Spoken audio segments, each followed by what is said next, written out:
नमस्कार, मुद्दा देख रहे हैं आप और मैं हूं आपके साथ ज्योति सांगवान। आज बात होगी कर्नाटक चुनाव के परिणाम की, क्योंकि कर्नाटक चुनाव के परिणाम ने कांग्रेस में नए उत्साह और नई ऊर्जा का संचार किया है। जीत कर्नाटक में हुई है, खुशी और जश्न की तस्वीरें पूरे देश में कांग्रेस के खेमे में देखी गई। कांग्रेस कर्नाटक की जीत को आगामी चुनावी राज्यों का आधार बता रही है। ऐसे में हरियाणा में भी कांग्रेस के जीत के दावों को बल मिला के नई रफ्तार मिली है। तो सीएम मनोहर लाल ने कर्नाटक चुनाव के परिणाम का लोकसभा या हरियाणा के आने वाले चुनाव पर किसी भी तरह का असर होने के दावे को खारिज किया है। ऐसे में चर्चा इस बात को लेकर कि क्या कर्नाटक परिणाम का करंट हरियाणा तक पहुंचने वाला है। चर्चा होगी, पहली रिपोर्ट आप देख लीजिए।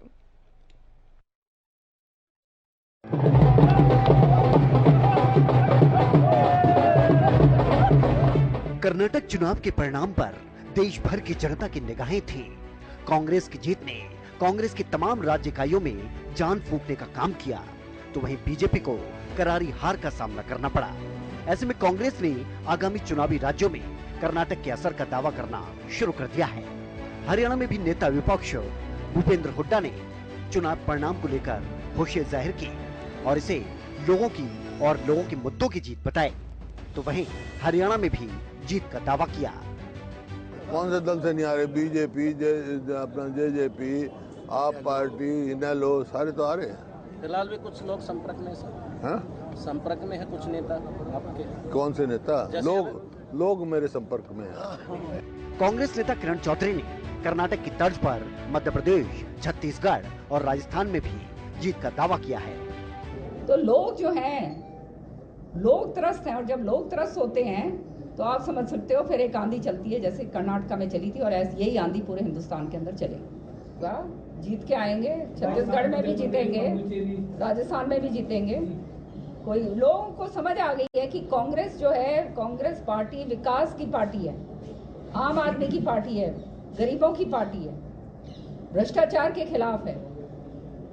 सब लोग ये इस बात को जानते हैं। तो ये जो है अब बहुत हो गया, सबको इनको परत कर देख लिया। केवल जात पात के ऊपर और धर्म के नाम के ऊपर तो नहीं आप पेट भर सकते ना किसी का। धर्म के तो अनुयायी हम भी हैं, कौन नहीं है? हम कौन भगवान का नाम नहीं लेता?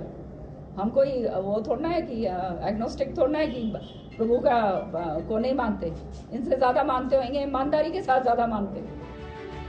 कांग्रेस नेताओं के दावे पर मुख्यमंत्री मनोहर लाल ने पलटवार करते हुए कांग्रेस की जमीन खिसक चुकी है और कर्नाटक असर कहीं देखने को नहीं मिलेगा, ये बात कही।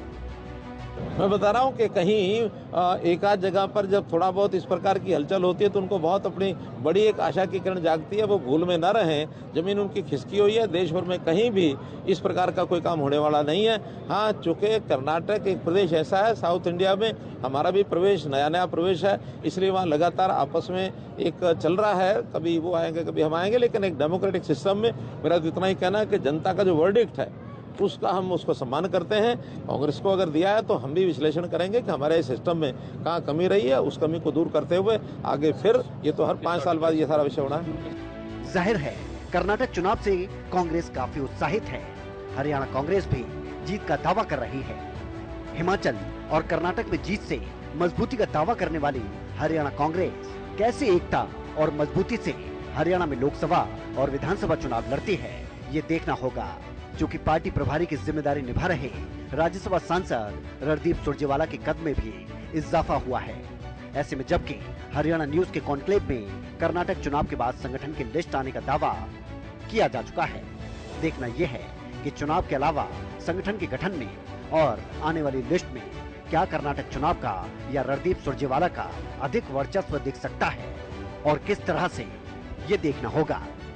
Bureau report, Haryana.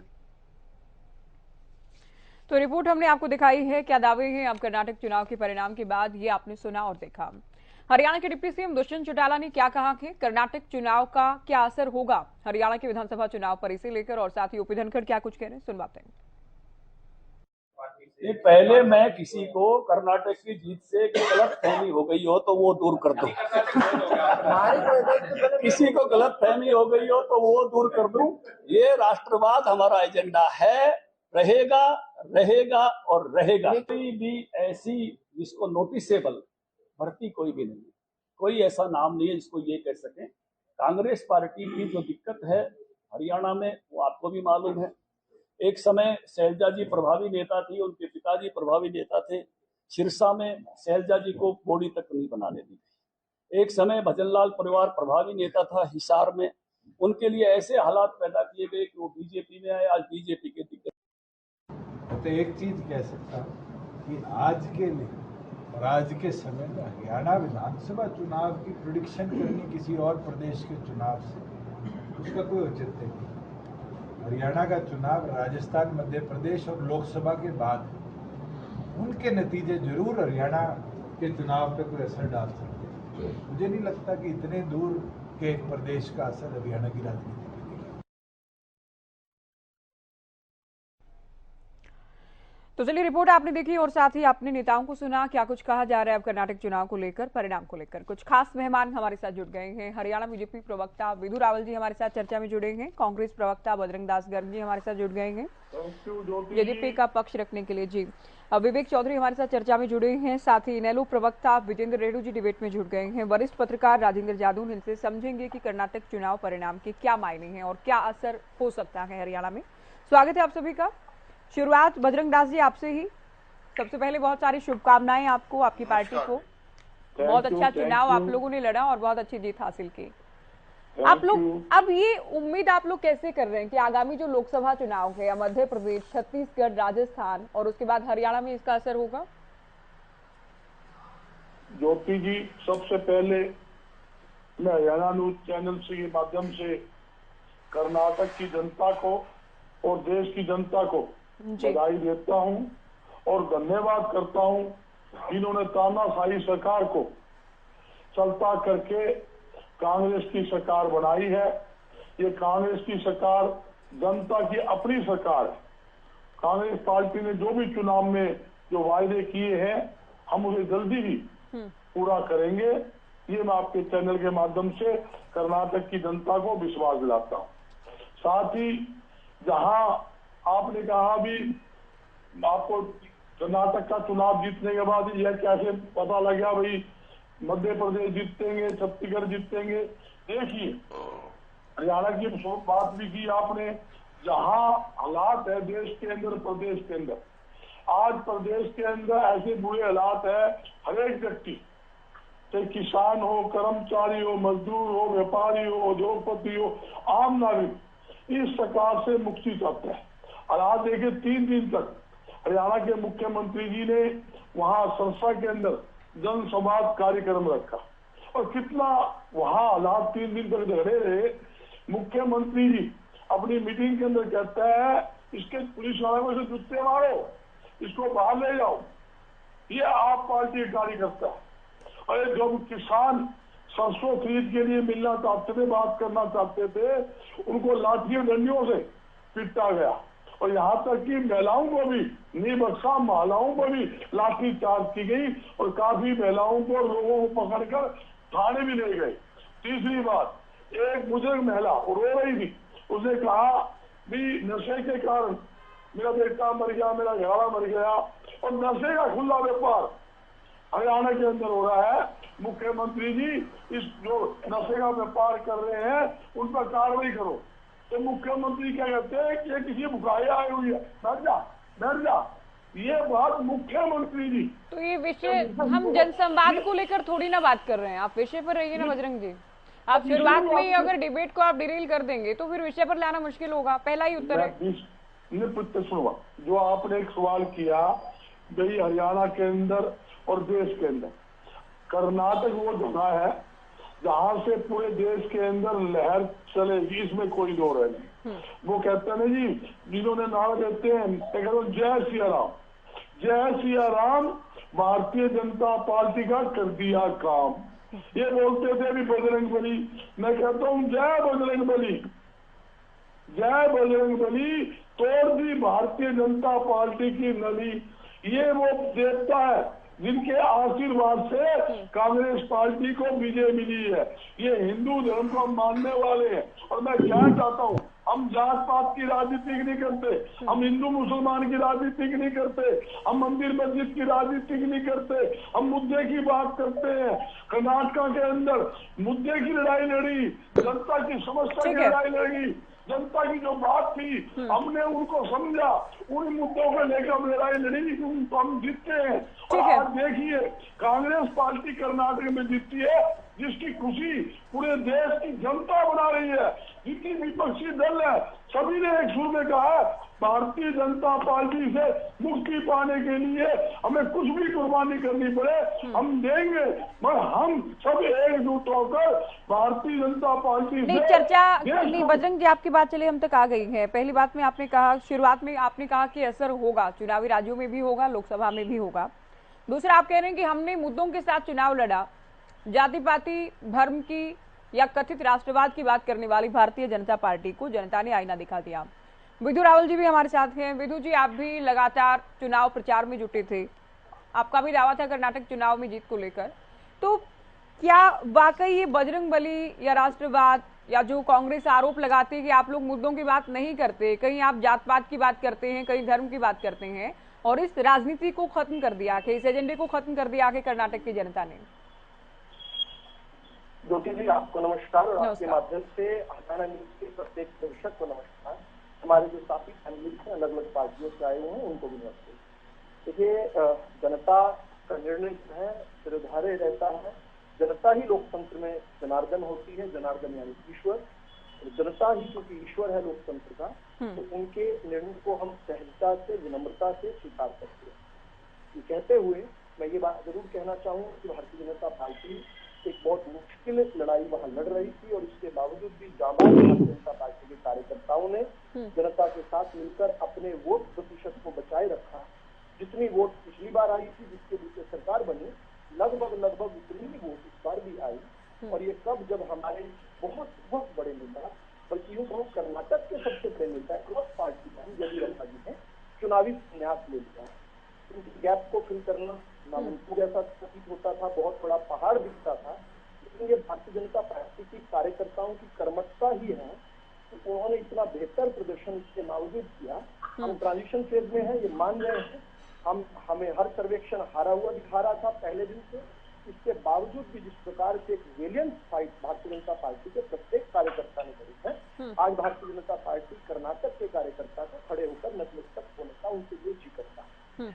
रही बात बजरंगदास जी की सुन रहा तो आप ये संतोषजनक मान रहे हैं इस प्रदर्शन को? ये तो बहुत बड़ा एक तरफा अंतर है। ये प्रचंड जीत है कांग्रेस पार्टी की।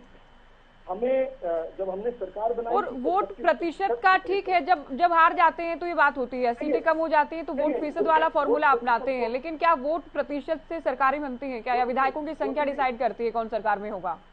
ज्योति जी जब प्रत्याशी सामने जाता है या मेरे जैसा कोई पर्यवेक्षक वहां जाता है या मेरे जैसा कोई कार्यकर्ता जाता है या भाजपा का कार्यकर्ता जाता है तो जनता से हाथ जोड़कर वोट मांगता है।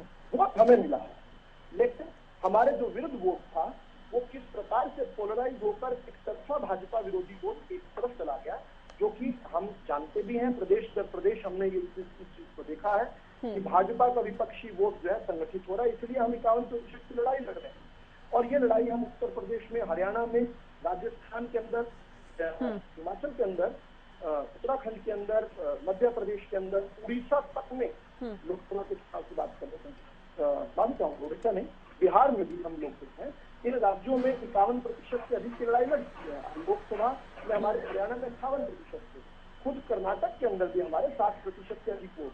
तो अब अगली लड़ाई यही है कि सभी भ्रष्ट लोग इकट्ठे होने हैं, ये मानकर चलना है भाजपा के कार्यकर्ता को। सभी लोग जो राष्ट्र विरोधी तो आप एक तरफ तो जनता ने जो मैंडेट दिया कि उसका आप सम्मान कर रहे हैं, दूसरी ओर जनता वोटर्स के आप विवेक पर सवाल खड़े कर रहे हैं कि करप्ट लोगों को वोट कर दिया। नहीं कर रहा, मैं उनके विवेक पर सवाल नहीं खड़े कर रहा हूँ। मैं अपनी इस चूक को मानता हूँ कि हमें इस प्रकार से 36% से आगे बढ़ना था, हमें इसको 51% तक लेकर जाना था। 36% में 2018 में सरकार बन गई थी, लेकिन इस बार हमें ध्यान करना था कि बहुत सारी ताकतें लगी हैं और उन ताकतों को हराने के साथ साथ हमारे बहुत बड़ा वट वृक्ष जो है येदियुरप्पा जी के रूप में, ठीक है। बजरंग जी कुछ कहना चाह रहे हैं? बजरंग जी आएंगे जी जल्दी बात पूरी कीजिए। बात पूरी करूं, बजरंग दास जी की बात को ले लेते हैं। बजरंग दास जी ने कहा कि देश भर में खुशियां हैं। मुझे नहीं पता देश भर में खुशियां हैं या नहीं है, लेकिन मैं एक बात जरूर जानता हूं कि सरहद के पास खुशियां जरूर मनाई जा रही हैं। हम जानते हैं कि राहुल गांधी जी ने जो मोहब्बत की दुकान कर्नाटक में खोलने का दावा किया है, उसके लिए सरहद पार पाकिस्तान के प्रधानमंत्री और वहाँ के जो सूबे के मुख्यमंत्री हैं वो बधाइयां दे रहे हैं। हम ये भी जानते हैं कि सरहद के अंदर, हिंदुस्तान के अंदर कांग्रेस पार्टी के दफ्तर के बाहर कांग्रेस की जीत के बाद पाकिस्तान जिंदाबाद के नारे लग रहे हैं। अगर ये सही राजनीति ये कहते हैं, ये मुद्दों की राजनीति कहते हैं, तो मेरा इनसे सीधा सवाल है, बजरंग दल को बैन करना, क्या ये मुद्दों की राजनीति की बात कर रहे हैं? एक सांस्कृतिक संगठन को बैन करना, जिन लोगों ने भारत के निर्दोष नागरिकों को मारा, पीएफआई के लिए समर्थन रखना, एसडीपीआई का समर्थन खुद प्रत्यक्ष रूप से चुनाव में लेना, उनके लोगों को प्रत्याशी बनाकर कांग्रेस में उतारा, क्या भारत के जानमाल। चलिए वेदो जी, आपने काफी विस्तार से बात कही। बजरंग जी, आप बहुत संक्षेप में जो आपको बोलना है वो आप कहिएगा, उसके बाद विवेक जी आपके पास आते हैं। ज्योति जी, मैं यही बताना चाहता हूँ, भारतीय जनता पार्टी का एक सिस्टम बन गया है कि हर डिबेट को, हर स्टेट को मुद्दे से दूर कीजिए। जहाँ करते हैं हिंदू मुसलमान ये खुद करते हैं, मंदिर मस्जिद खुद बोलते हैं, बजरंग बली की बात खुद करते हैं, जब हार जाते हैं तो कहते भी क्या करेगी। हकीकत क्या है, ये जो दंगे की जो बात है, दंगे कराने का इनका काम है, भाईचारा बिगाड़ने इनका काम है। कांग्रेस पार्टी 36 बरादरी की पार्टी है, सभी को साथ लेकर चलने वाली पार्टी है, जो देश की आजादी और देश के विकास के अंदर सबसे अहम भूमिका अगर देश में किसी की है, सबसे पहली पार्टी कांग्रेस पार्टी है, जो देश की आजादी के लिए हजारों हमारे कांग्रेस नेताओं ने अपने जान की कुर्बानी दी है। ये लोग उनको ऊपर करते हैं 70 साल में क्या किया, ये हिंदू मुसलमान की बात करते हैं, ये पाकिस्तान की बात करते हैं। मेरे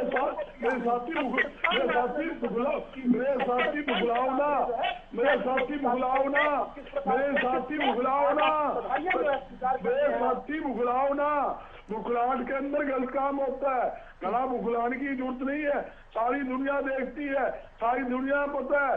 हम 5500 जो आपने 5 स्टार 7 स्टार जो होटल की तरह जो ठीक है, अभी बाकी प्रवक्ताओं को चर्चा में जोड़ लें। विवेक जी, जनता की खून की कमाई। बजरंग जी ठीक है, अभी आप सुने, काम किया, ठीक है, अभी आप रुकिए, अभी अपनी बात आप कह चुके हैं, अभी सुने आप। दुष्यंत को अभी सुना हमने। विवेक जी, दुष्यंत कह रहे हैं कि 2024 में हरियाणा में क्या होगा ये अभी कहा नहीं जा सकता, ये बताया नहीं जा सकता, और कर्नाटक चुनाव तो इसका कोई आधार नहीं हो सकता। लेकिन कांग्रेस का कहना है कि हम हिमाचल से जो विजयी रथ लेकर चले थे, कर्नाटक में जीते हैं, ये मोमेंटम हरियाणा में भी बरकरार रहेगा, यहाँ भी मजबूती मिली है कांग्रेस को।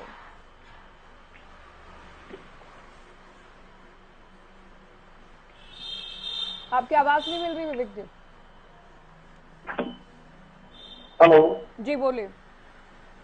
इस तरह की मजबूती मिली है तो समय समय पे कांग्रेस के नेता बताते रहते हैं, जिस तरह किरण चौधरी जी ने बताने का काम किया और कुमारी शैलजा जी समय समय में बताने का काम करते हैं, या और भी मैं नेताओं की बात करूं, वो समय समय पे उन्होंने बताने का काम किया कि किस तरह से मजबूती कांग्रेस को मिल रही है या नहीं मिल रही है, किस तरह एक ग्रुप पूरी कांग्रेस पे हैवी होकर बैठा है, किस तरह बारी बारी प्रदेश अध्यक्ष बदले जाते हैं, इनका संगठन नहीं बन पाता। अभी मैं पैकेज में सुन रहा था कि चुनाव के नतीजों के बाद, केरल चुनाव के नतीजों के बाद संगठन बन जाएगा।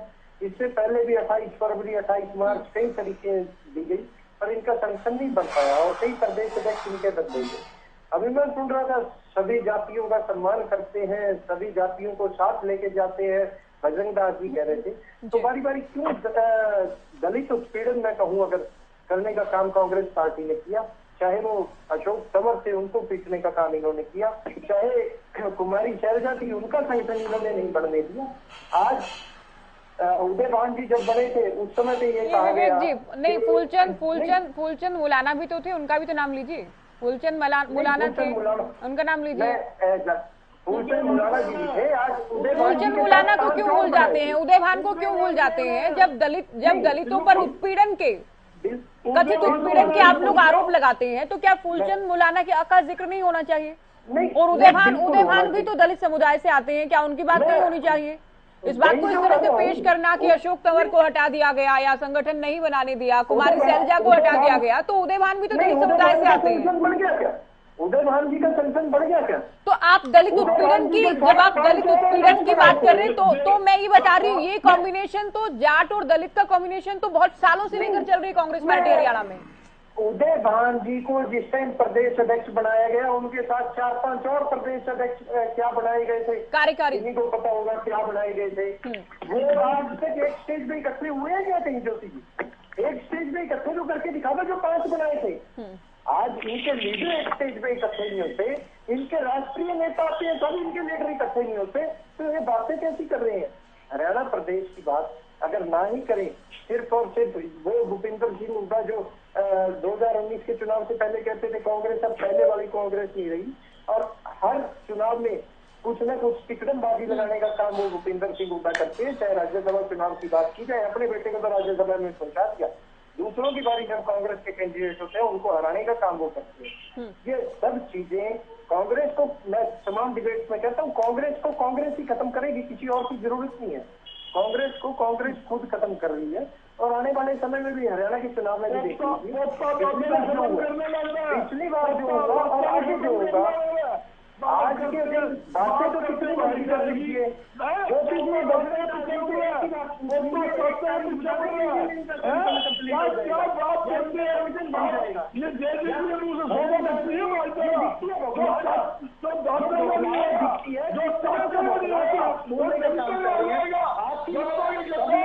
बहुत तरीके से सुनिए, आपने बोलने का काम किया, सबने सुनने का काम किया, दूसरों के बीच में जो बनाने का काम करते हैं प्रदेश की जनता देख रही है, प्रदेश की जनता समझ रही है।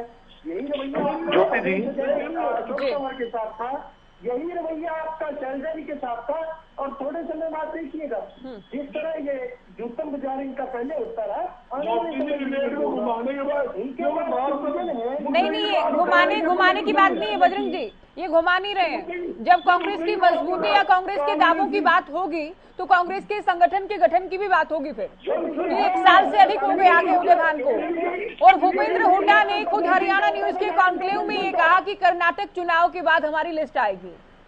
अब देखना है ये कि कब ये लिस्ट आती है, और चूंकि सुरजेवाला का कद कहीं न कहीं बढ़ा के इलेक्शन में, इसमें कोई दोहराई नहीं, तो क्या बदलाव भी किया जाता है उस लिस्ट में, ये भी देखना होगा। इस पर हम आएंगे, उससे पहले रेडू साहब को हम चर्चा में जोड़े। नहीं बजरंग जी, अभी आप सुनिए, दूसरों की बात भी सुना दीजिए। रेडू साहब, बीजेपी ये कहती है कि तमाम करप्ट दल जो हैं वो बीजेपी के खिलाफ एकजुट हो गए हैं, विधु रावत जी ने ये कहा अभी, और कहीं ना कहीं विपक्ष एकजुट नजर भी आया। आपकी पार्टी भी कहती है कि बीजेपी जेजेपी को रोकने के लिए हम किसी के भी साथ जाएंगे, तो क्या आप मान रहे हैं कि हरियाणा में उस तरह का कोई असर दिखेगा कि एंटी इनकम्बेंसी या बीजेपी को रोकने के लिए दल इकट्ठे हो जाएं, या इसकी जरूरत आप देख रहे हैं? देखिए, इस तरह से कार्यकर्ताओं को, वोटरों को अपमान करना शायद ये बीजेपी पार्टी के लोग ही करते हैं। क्या कर्नाटक की जनता ने इतना भारी मैंडेट देने का काम किया, उन करप्ट आदमियों को उन्होंने चुनने का काम किया, ऐसे शब्द कह करके कम से कम वो अपनी हार को ना स्वीकारते तो कम से कम वहां के वोटर का अपमान नहीं करना चाहिए। ये गलत बात है, ऐसी बात नहीं कहनी चाहिए इनको। कांग्रेस ने बड़ा मुद्दा बनाया करप्शन को। ज्योति जी देखिए, सबसे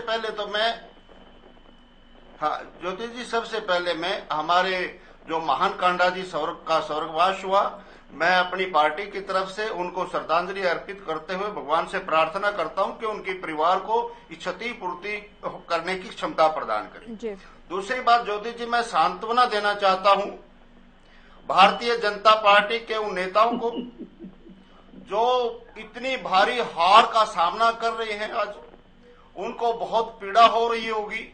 मैं परमात्मा से प्रार्थना उनके लिए भी करता हूं, उनको भी शक्ति, इस क्षति को सहन करने की क्षमता प्रदान करे, और वहां के वोटरों को अपमानित ना करने का काम करे, उनको ना कहे कि उन्होंने करप्ट आदमियों को वोट दिए हैं। तो भगवान से प्रार्थना करते हैं कि उनको सद्बुद्धि दे, और निवेदन करता हूं सभी साथियों से कि अपना हौसला बनाए रखें, क्योंकि इस तरह के झटके अब लगातार लगने हैं इनको। कुछ खाते पीते रहें और झटका सहन करने की ताकत अपने अंदर लाने का प्रयास करें। और दूसरी बात मैं कहना चाहूंगा ज्योति जी, यूपी में इन्होंने जय श्री राम के नाम से वोट ली, सरकार बना रहे हैं। श्री राम जी जो है ना, बड़े उदारवादी व्यक्ति हैं, मर्यादा पुरुषोत्तम है, वो सभी को अपना दान देते हैं, सभी को अपना आशीर्वाद दे देते हैं। लेकिन बजरंग बली से दोबारा पंगा मत लेना। मेरा सुझाव है, क्योंकि बजरंग बली ने ही श्री राम को भी बचाने का काम किया था। दोबारा से बजरंग बली से पंगा मत लेना। मैं प्रार्थना करता हूं, अर्जी लगाता हूं बालाजी महाराज के दरबार में कि हे बालाजी महाराज, इससे ज्यादा और क्षति मत पहुंचाना। अच्छा, इतने लेवल पर रखना, और ज्यादा गधा मत मारना इनको।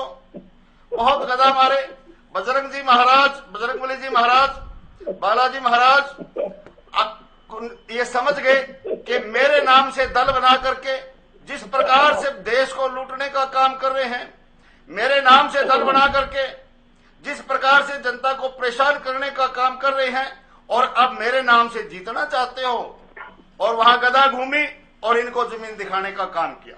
अच्छा, और ये लगातार दिखाएंगे। बालाजी महाराज जाग चुके हैं। लेकिन तो रेणु साहब, आप लोगों को नहीं, आप लोगों को किसने भगवान जमीन दिखाई? आप हरियाणा पर भी तो आइए। हरियाणा में एकमात्र विधायक है, बाई इलेक्शन में उसमें भी मार्जिन कम हो गया। ये जींद बाई इलेक्शन के बाद ये हार का काफिला ऐसे आगे बढ़ा।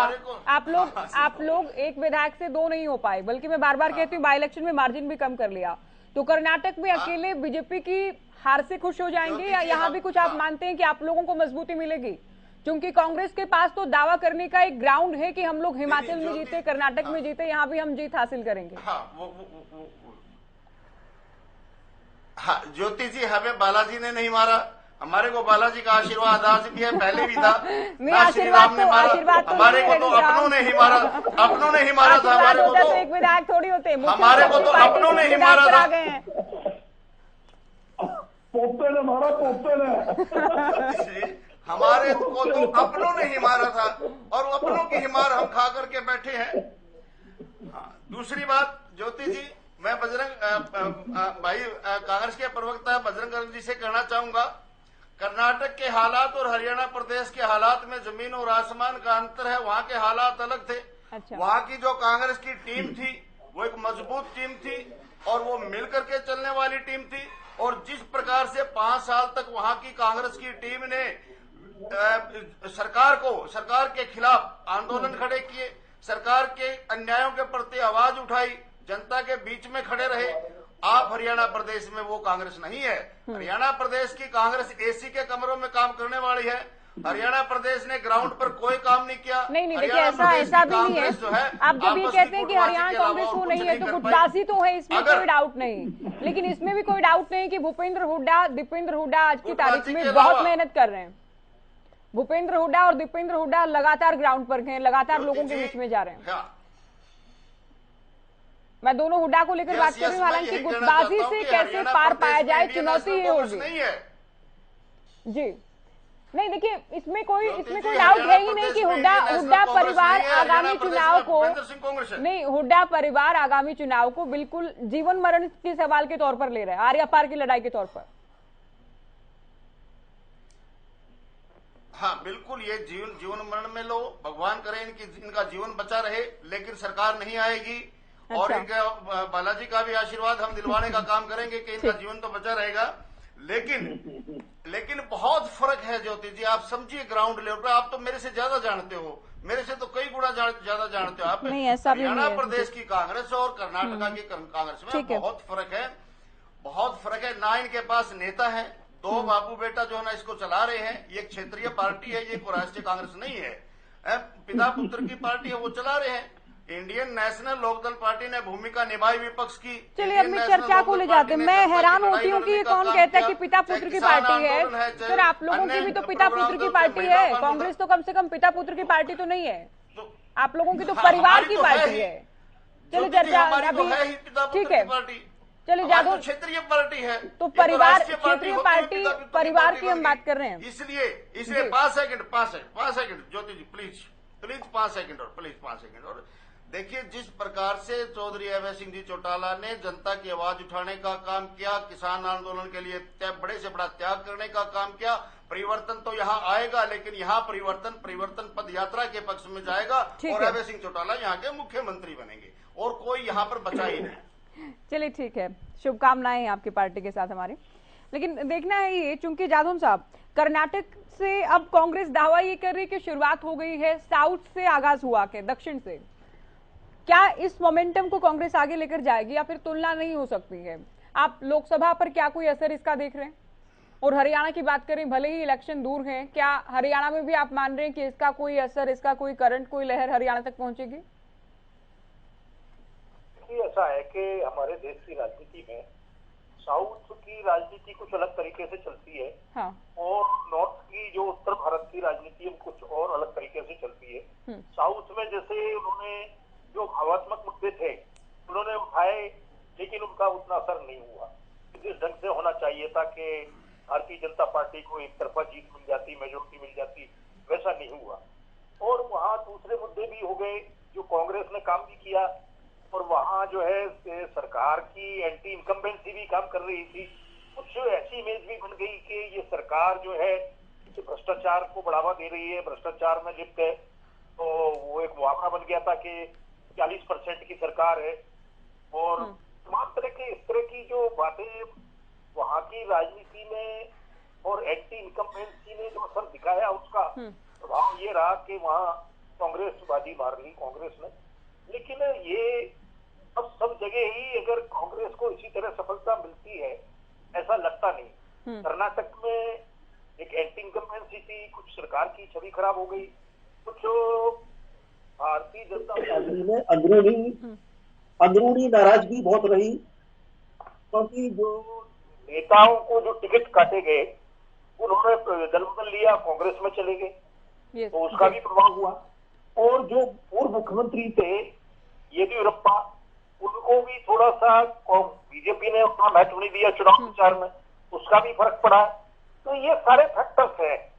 कांग्रेस ठीक है कि अगर उसको अच्छी मेजोरिटी मिली है तो खुश होने का कारण तो है, लेकिन वो सभी जगह एक सामान्य रूप से ये जो कर्नाटक का फैक्टर है, इस तरह से उत्तर भारत के राज्यों में कम से कम इस ढंग से उसका परिणाम देखने को नहीं मिलेगा। फिर भी भारतीय जनता पार्टी चौकन्नी हुई है परिणामों को देखते हुए, और वो ज्यादा सक्रियता बढ़ा दी उन्होंने, और जो कुछ भी छवि को लेकर बातें थी उनको लेकर भी जो है उन्होंने अपने भाषणों में, अपने नैरेटिव में ऐसी बातों को शामिल किया है जिससे सरकार का कामकाज बढ़ चढ़कर दिखाई दे। तो मुख्यमंत्री भी सक्रिय हैं, भारतीय जनता पार्टी के प्रदेश अध्यक्ष भी सक्रिय, और पूरा संगठन का ढांचा बहुत अच्छी तरह से सक्रिय है। और नरेंद्र मोदी सरकार के 9 साल पूरे होने के उपलक्ष्य में करीब 1 महीने जो कार्यक्रम चलाएंगे, उनको करना क्या है? केंद्र के कामकाज, केंद्र की नीतियां, हरियाणा सरकार के कामकाज नीतियां, इनका ही प्रचार करना है और मतदाता को पहुंचना है। तो कांग्रेस को कर्नाटक के अलग हटके यहाँ मुकाबले के लिए तैयार होना पड़ेगा। वो कर्नाटक की जीत के भरोसे या हरियाणा में जीत मिल जाए या और दूसरे उत्तर भारत के राज्यों में इतना आसान नहीं दिखाई देता। ठीक है विदु राहुल जी, कर्नाटक को आप सेमीफाइनल नहीं तो हम इसे क्वार्टर फाइनल के तौर पर देख सकते हैं, क्योंकि मध्य प्रदेश है वहां आप लोगों के सामने सरकार बचाने, राजस्थान छत्तीसगढ़ में सरकार बनाने की चुनौती होगी, तो उसके बाद तो कहें कि वहां कम से कम पिक्चर क्लियर हो जाएगी कि जनता का मूड क्या है। निश्चित तौर पर जब राजस्थान, छत्तीसगढ़, मणिपुर और मध्य प्रदेश की जब चुनाव नतीजे आएंगे तो बहुत हद तक लोकसभा की पटकथा लिख चुकी होंगी।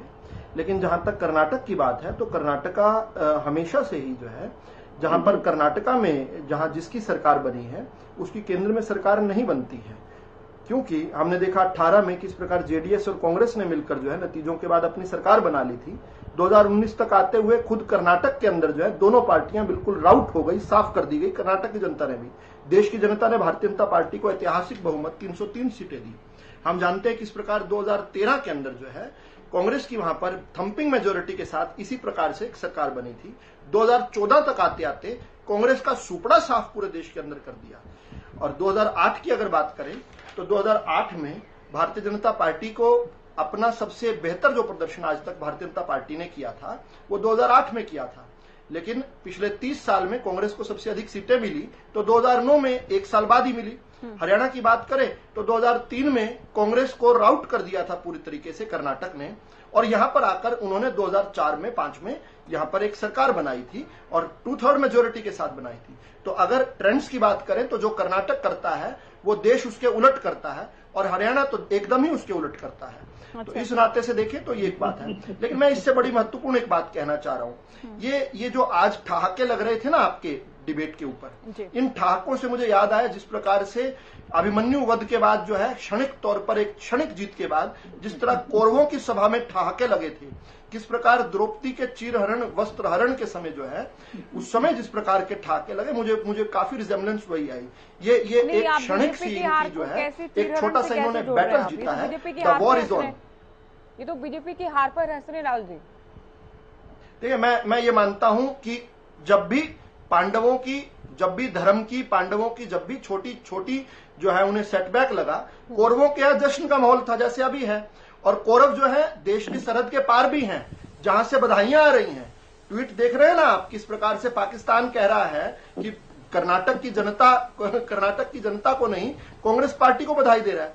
लेकिन मैं इससे महत्वपूर्ण बात करता हूं, हमारे लिए हार कोई नई चीज नहीं है। हम तो कांग्रेस की तरह कोई अंग्रेजों के द्वारा सौंपी हुई सत्ता थोड़ी हमने पकड़ी। हमें तो अपने आप खुद मेहनत कर भारतीय जनता पार्टी ने अपने आप को प्रमाणित किया। केवल 2 और 3 सांसदों से शुरू हुई, जनसंघ 3 सांसदों से और भारतीय जनता पार्टी 2 सांसदों से शुरू हुई पार्टी ने अंत तो गत्वा जो है किस प्रकार देश के अंदर जो है अपने आप को स्थापित किया। ये हमारे कार्यकर्ताओं की जो है मेहनत की बात है, ये हमारे नेतृत्व की प्रमाणिकता की बात है। और हमें तो अटल जी ने गढ़ा है। अटल जी हमें कहते थे कि भारतीय जनता पार्टी का कार्यकर्ता कभी हारता नहीं है, वो जीतता है या सीखता है। इस प्रकार के प्रतिकूल क्षणों में भी हमारे पास सीखने के लिए बहुत कुछ है। और फिर हम तो मानते हैं कि गिरकर उठना, उठकर चलना, यही तो क्रम है संसार का। कर्मवीर को फर्क नहीं पड़ता क्षणिक जीत या हार का। हम तो उन लोगों में से हैं जो हार नहीं मानने की बात करते हैं। हार नहीं मानूंगा, रार नहीं ठानूंगा, काल के कपाल पर लिखता हूं, मिटाता हूं, गीत नया गाता हूं। हम तो वो लोग हैं जो हार को ना मानना ही जीत की प्रस्तावना करते हैं। और मैं आपको बताना चाहता हूं, आज सुबह मेरी कर्नाटक के कार्यकर्ताओं से, अपने साथियों से बात हुई, वो अगली तैयारियों में अब से जुट गए हैं। और देखना लोकसभा चुनाव तक आते आते कर्नाटक के अंदर भी इनके पास कुछ नहीं बचेगा। हरियाणा की तो बात ही छोड़ दे। मैं केवल और केवल इनको ये चेताना चाहता हूं कि भारतीय जनता पार्टी अपने हर सेटबैक से बाहर निकली है, उभरी है, इस बार भी उभरेगी। कर्नाटक अगर क्रम है तो कर्नाटक से पहले गुजरात के अंदर जो ऐतिहासिक हमने प्रदर्शन किया उसको भी याद करना पड़ेगा। हिमाचल के बाद कर्नाटक नहीं आया, हिमाचल के बीच में गुजरात भी आया है। उस गुजरात को भी याद करें जिसमें हमने आज तक के इतिहास में सबसे बेहतर प्रदर्शन किया। और अब याद करें, केवल यह 2-3 महीने में आपकी हंसी छिन जाएगी जब किस प्रकार से राजस्थान में, मध्य प्रदेश में, छत्तीसगढ़ में, मणिपुर में हमारी थंपिंग मेजोरिटी के साथ सरकारें बनने वाली हैं। उस समय भी आपसे पूछेंगे, तब आप ये बात नहीं कहेंगे। कर्नाटक यहाँ से 2500 किलोमीटर दूर है जहां मैं बैठा हूं। इन 2500 किलोमीटर दूर की आप इस जीत को अगर आप आज के दिन जो है इसका लुत्फ उठाना चाहते हैं, एंजॉय करना चाहते हैं, तो गुड लक टू यू। हम हिमाचल और कर्नाटक की बात इसलिए कर रहे हैं क्योंकि कांग्रेस ने कुछ न कुछ गेन किया है और कांग्रेस इसे बड़ी उपलब्धि के तौर पर देख रही है। जब भी कहा जाता है कि कांग्रेस मुक्त भारत हो जाएगा, ऐसे में तो राजस्थान और छत्तीसगढ़ गंवाने के बाद, मध्य प्रदेश, राजस्थान, छत्तीसगढ़ गंवाने के बाद कुछ लूज भी तो करने वाले हैं ये लोग। गुजरात के अंदर तो रही सही छत्तीसगढ़ और राजस्थान की चुनौती रहेगी। अभी गुजरात के अंदर तो ऐतिहासिक सबसे बुरा प्रदर्शन किया, इसी बार किया। बिल्कुल बिल्कुल, कोई डाउट नहीं इसमें, कोई डराई नहीं। बजरंग दास जी, अभी विवेक जी ने कहा कि कर्नाटक में, और जादौन साहब ने भी ये बात कही कि वहां एकजुट थे आप लोग।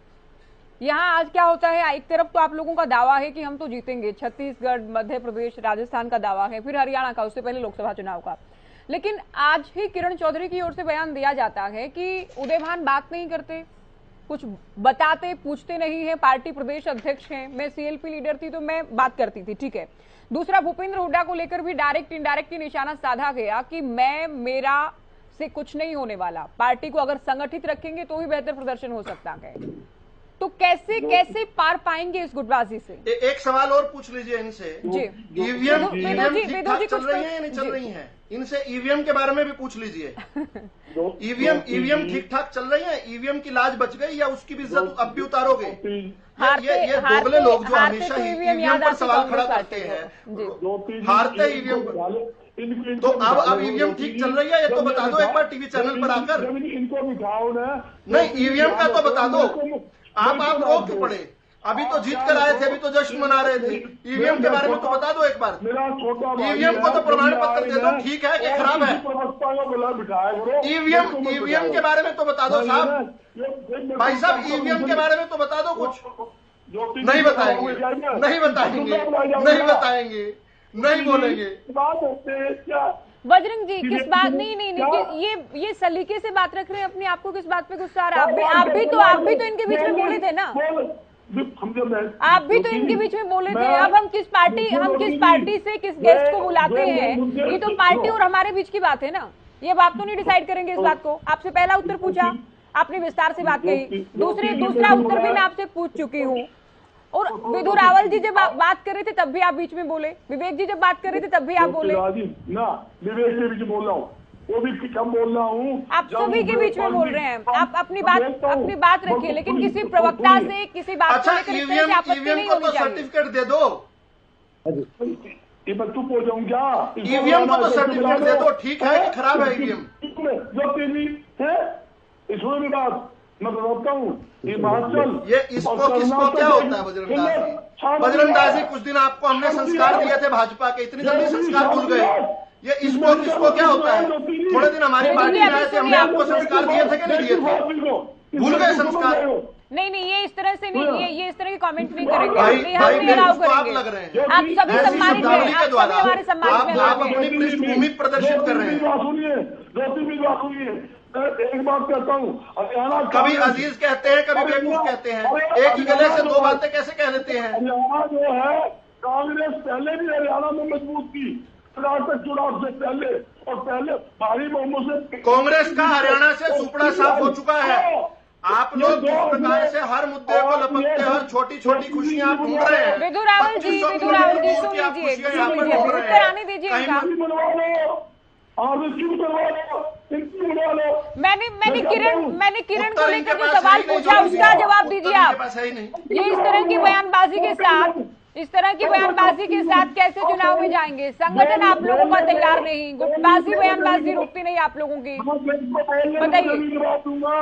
एक तो साहब बोलो, दूसरे वो बोल रहे हैं। मैं बताता हूँ, कांग्रेस पार्टी हरियाणा में पहले से मजबूत है, तो और ज्यादा मजबूत हुई है। दो आंकड़े, 2 सीरियल के अंदर भारतीय जनता पार्टी 2 सीरियल भी पार नहीं कर पाएगी। मैं आपके साथ कहता हूँ। और दूसरी बात, ये बात कहते हैं, मैं कहता हूँ जो हिमाचल इतनी बड़ी भविष्यवाणी मत करो, इतनी बड़ी भविष्यवाणी मत करो। आपने तो यही भविष्यवाणी गुजरात के बारे में भी की थी। आपने तो यही भविष्यवाणी निकाय चुनाव के बारे में भी की थी, पंचायत चुनाव के बारे में भी की थी। फिर होता बुरा है आपके साथ। आपने यही भविष्यवाणी तो आदमपुर उपचुनाव के बारे में भी की थी। अब आप कहाँ गए? आदमपुर को तो सेमीफाइनल बोल रहे थे आप, सेमीफाइनल तो हार चुके हो। फाइनल में तो आपके पास प्लेस ही नहीं है, जगह ही नहीं है फाइनल में। तो बिना फाइनल खेले कैसे जीतोगे? आदमपुर को सेमीफाइनल बोलते थे ना, सेमीफाइनल तो हार चुके हो, तो फाइनल खेलने की तो आपके पास हैसियत नहीं रही। ये तो नकली दुकान है, सौदा ही नहीं। मांगे हुए कैंडिडेट, एमपी के कैंडिडेट सारे मांगे हुए ना। भी आप कितना भी इधर उधर की बात कीजिए, मैं किरण के बयान को लेकर सवाल पूछूंगी, उत्तर लेकर रहूंगी। किरण चौधरी का अभी विवेक जी कह रहे थे कि आप लोग खुद को हरा लेंगे, कांग्रेस खुद ही कांग्रेस को खत्म कर देगी। मुश्किल काम कर रही है ज्योति जी। जहाँ किरण चौधरी जी का बयान है, आज भी बयान आया, उन्होंने क्या कहा? भारतीय जनता पार्टी जात पात की राजनीति करती है, हिंदू मुसलमान। आज वो बयान आपकी चैनल भी ब्लैक कर लो। वो तो हमने चलाया है शुरुआत में, जो पैकेज जो रिपोर्ट हम दिखाते हैं, मैंने खुद वो बाइट लगाई है। अच्छा, रणदीप सुरजेवाला को तो बधाई दे दो। रणदीप सुरजेवाला का कद बढ़ा के घटा। उल्टा बुलवाओ मिलता है, चुप करवा लो। आप क्यों पानी लीजिए, आपके पास बाद में आते हैं। कांग्रेसी होने का सबसे बड़ा प्रमाण है। कंट्रोल रखिए ना। अगर आपको कोई गुस्सा दिला भी रहा है तो आप क्यों गुस्सा हो रहे हैं? गुस्सा बोलने नहीं दे रहे, अपनी चांस फंसाई जा रहा है। जी आप बात नहीं, मैं तो पूछ रहा हूँ, रणदीप सुरजेवाला को बधाई तो दे दो, प्रभारी थे। रणदीप सुरजेवाला को बहुत बहुत बधाई, और रणदीप सुरजेवाला जी पूरी कांग्रेस को बधाई, और बोलो भारतीय जनता पार्टी को बधाई, जिन्होंने उनका कद बढ़ा के नहीं बढ़ा, कांग्रेस में उनका कद बढ़ा है, अभी भी हुड्डा के पास ही है सारी की सारी कांग्रेस की चाबी। बहुत ज्यादा पद बढ़ा, इतना कद बढ़ा, भारतीय जनता पार्टी की पीठ की सीधा खपती करने मुक्का मारेगा, ये पद बढ़ा। और मैं धन्यवाद करता हूँ, आपने बार बार आप तो हिंसक हो गए, इस जीत में तो कम से कम विनम्र हो सकते थे, आप तो हिंसक हो गए। इतनी हिंसा आपके श्रीमुख से, इतनी हिंसा, बौखला गए आप तो बजरंग दास जी, बौखला गए आज। मुझे लगा जीत के बाद तो खुशी मनाएंगे, आप तो बौखला गए जीतने के बाद। बात करते हो, भाईचारा खराब करने की बात करते हो। अच्छा, पाकिस्तान जिंदाबाद के लिए तो खेद व्यक्त कर दो, पाकिस्तान जिंदाबाद के लिए तो खेद व्यक्त कर दो। पाकिस्तान जिंदाबाद, आपके कार्यकर्ता पाकिस्तान जिंदाबाद के नारे लगा रहे थे आपके कार्यालय के बाहर, कर्नाटक कांग्रेस के कार्यालय के बाहर पाकिस्तान जिंदाबाद के नारे लगे, उसके लिए तो खेद व्यक्त कर दो। पुलिस ने केस दर्ज किया, कर्नाटक पुलिस ने केस दर्ज किया है। मैं नहीं सुन पा रही हूँ आप लोग क्या बात कर रहे हैं। बजरंग दास जी आप भी सुनिए, विधु जी सुनिए आप। और आज आपको गुस्सा होना नहीं बनता है, आप लोगों का टॉपिक है, आप लोगों की जीत पर हम बात कर रहे हैं, आप गुस्सा हो रहे हैं। नहीं आप भी नहीं, बजरंग जी आप सभी के बीच में सभी को रोकते हैं, सभी को टोकते हैं। आप धैर्य रखा कीजिए, आप खुद की बारी में थोड़ा धैर्य रखा कीजिए। मैंने इनको रोका, लेकिन आप भी शुरुआत से ही गुस्सा चल रहे हैं। आपने जब से उत्तर शुरू किया तब से आप गुस्सा है विधु राहुल पर। जब से मैं बोलना शुरू किया तब से स्टार्ट हुआ। ठीक है, अभी जवाब दे दिया, और जवाब पूछो में से, जो पूछा पूछ लो, सुरजेवाला पूछ लो, इनको तकलीफ क्या है, जनता ने इनको पाकिस्तान जिंदाबाद के नारे पर। ठीक है, अभी समय बर्बाद होगा अगर आप लोग नहीं सुन पा रहे हैं। विवेक जी ठीक है, बजरंग जी अभी बजरंग दास जी कुछ खेद है आपको? पाकिस्तान जिंदाबाद के जो नारे लगाए कांग्रेसियों ने, कांग्रेस के कार्यकर्ताओं ने पाकिस्तान जिंदाबाद के नारे जो लगाए, उसके लिए कुछ खेद है आपको? कोई शर्म महसूस होती है? मेरे पास कोई राष्ट्रवाद की कोई चिंगारी अंदर जलती है, या सब कुछ मार दिया? नहीं बजरंग जी आपकी ऑडियो डाउन कर दिए सर हमने, अभी कोई ऑप्शन है नहीं हमारे पास अभी आगे बढ़ना चर्चा में। विवेक जी देखिए, इतना तो क्लियर है कि साफ है, इतना पूरी तरह से क्लियर है कि कांग्रेस मजबूत तो है, कांग्रेस के सामने चुनौती है कि संगठन का गठन कैसे हो, एकजुट कैसे हुआ जाए। क्योंकि भूपेंद्र हुड्डा बड़े नेता के, लेकिन उनके साथ कितने नेता उनके लीडरशिप को स्वीकार करते हुए आएंगे इस चुनाव तक, देखना ये होगा।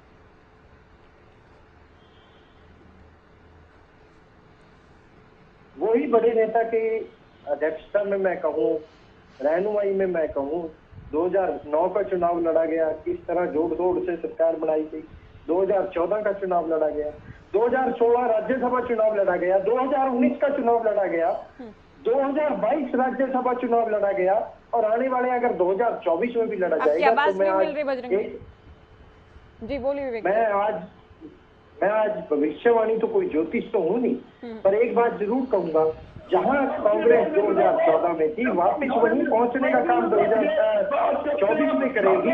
आज बजरंग दास जी अपने मतलब की बात को सुन लेते हैं, अपने मतलब की बात का जवाब दे देते हैं। कैसे कांग्रेस मजबूत है? कांग्रेस मजबूत है तो निकाय चुनाव से क्यों भागती है कांग्रेस मजबूत है तो पंचायती चुनाव से क्यों भागती है कांग्रेस मजबूत है तो संगठन क्यों नहीं बना पाती कांग्रेस? आज बारी बारी एक ही बात की जानी, ऐसे हो गया वैसे हो गया, बीच में तो लग रहा है ना डिबेट नहीं कॉमेडी शो चल रहा है। बीच में श्री 108 रेड्डू जी महाराज आ गए, वो बालाजी के भगत बन गए और वो बालाजी के पुच्छे देने लग गए। जनाब आप बारी बारी एक बात कहते हैं, हमें तो अपनों ने मारा, हमें तो अपनों ने मारा। जैसे कि एक रिक्वेस्ट करूंगा जाने उनसे कि एक दिन स्पेशल इसी मुद्दे में डिबेट रख लो, इनको बता दें किसने किसको मारा। आज के दिन एक ही बात आप क्यों किसी की नहीं सुनते हैं सर, क्या तरीका है? चलो बजरंग जी को म्यूट ही रखा जाए। आज के दिन सिर्फ और सिर्फ यहाँ बैठ के ऊंचा ऊंचा बोलना, कुछ भी गलत शब्दावली का प्रयोग करना, ये सही नहीं है। अगर कांग्रेस मजबूत है, कांग्रेस अपने ग्राउंड पे वर्क करे, कांग्रेस को करना चाहिए। ठीक है, बीजेपी ग्राउंड पे वर्क कर रही है। सुरजेवाला को लेकर एक सवाल ये कि चूंकि हरियाणा न्यूज के कॉन्क्लेव में भूपेंद्र हुड्डा ने खुद हमसे इंटरव्यू देते हुए कहा कि कर्नाटक चुनाव के ठीक बाद संगठन की लिस्ट आएगी। अब जो लिस्ट फाइनल करके भेजी है उस पर कहीं ना कहीं सुरजेवाला का असर भी दिखेगा, चूंकि उनका कद हाईकमान के करीबी तो माने ही जाते हैं और अब भी उनका कद भी बढ़ा के। ज्योति जी, एक लिस्ट आई थी इनकी टीवी पैनलिस्ट की, उसी लिस्ट में इनका दिक्कत आ गई, फिर इन्होंने डेलीगेट्स बनाने का काम किया। ठीक है, मैं पार्टी संगठन मुझे बोलना ज्योति नहीं, हाँ जी रेड्डी जी, आपसे सवाल है मेरा, आप सुनिए। अभी उसमें फिर इनको दिक्कत आ गई, आने वाले समय में संगठन नहीं बन पाएगा। ये आज निकाले ले लीजिए, अभी बनेगा, संगठन नहीं बन पाएगा। अभी आप रुकिए, सुनिए अभी ज्योति जी। हाँ, इन शेरों को बांध लो। मैं फिर एक बार निवेदन करना चाहूंगा, बालाजी अभी सोए नहीं है, अपने स्थान पे नहीं गए हैं, उनका नाम कम से कम आप शेर नहीं बनते, सुरक्षित रहो। शेर बांधे नहीं जाते, अभी कर्नाटक में नहीं बांधे जाते, कर्नाटक में घूम रहे हैं अभी, शेर बांधे नहीं जाते। हाँ, शेरों की तासीर समझो, जनता की तासीर समझो और शेरों की भी तासीर समझो। ज्योति के शेर बांधे नहीं जा सकते, शेर स्वच्छंद होते हैं। शेर कह रहा हूँ, मैंने कोई गलत शब्द तो नहीं कहा ना। अभी बांध लो ज्योति जी इसको। अरे आप क्या बात कर रहे हैं? मैं तो ऐसे नहीं बोलूंगा, कम से कम आप प्लीज आप इन शेरों को बांध लो। आप विषय पर बात कीजिए। हाँ, ये शेर है ना, शेर नहीं बांधे जा सकते। अच्छा, दूसरी बात, आपकी हैसियत जो है, हरियाणा की जनता ने एक विधायक की छोड़ी थी, अब की बार एक भी नहीं विधायक रहेगा, लेकिन कम से कम इतना तो मत बौखलाइए कि शेरों को बांधने चले। शेरों को, झूठे हुए पड़े शिकार को शेर कभी नहीं जाते खाने। एक हाथ में सृजन, दूसरे में प्रलय ले चलते हैं। राष्ट्रभक्ति का जोर नहीं रुकता। मेरा टाइम इनको दे दो, हिम्मत हो, मेरा टाइम इनको दे दो। आप शेरों को नहीं बांध पाएंगे विदु रावल जी, आप शेरों को नहीं बांध पाएंगे। नहीं, अभी आप दे दो, मेरा टाइम दे दो इनको, कोई बात नहीं। बौखलाहट है, हार है, बहुत कम समय है, चलो ले लेते हैं। शिकायत करेंगे, आपको टाइम नहीं मिल पाया। अभी कोई नहीं, कोई ज्योति जी, मुझे कोई अफसोस नहीं। आज के लिए मैंने अपना टाइम इनको दे दिया।